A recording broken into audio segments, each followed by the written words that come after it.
when you look at your founder, Miles Guo, along with Steve Bannon. Steve Bannon actually is headed to prison July 1st, if you can believe it. Talk about political persecution right here in the United States.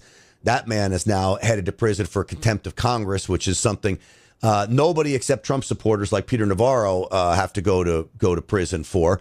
When you look at that, I'm surprised that Xi Jinping had not managed to get a hold of Miles even here in the United States. I mean, with all of the tentacles that he has reached out, I'm sure Miles had to do everything because in many respects, I don't know, he's blessed to be alive.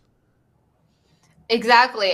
And Grant, since you mentioned about Mr. Steve Bannon, right, and who is a friend of us, and a supporter of the mission to take down the Chinese Communist Party as well.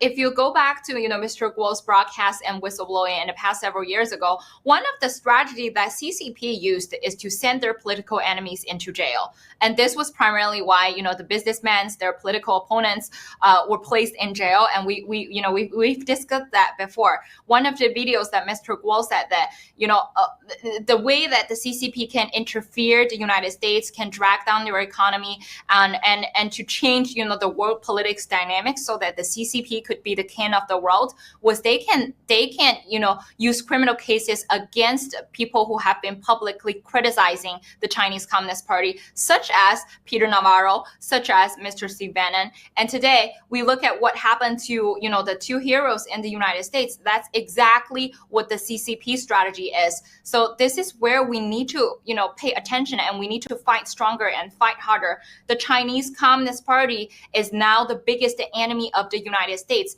It is not only, the enemy of the Chinese people. Their hands has been into the land of the United States. Their hands has been trapping the heroes and the patriots here in the United States.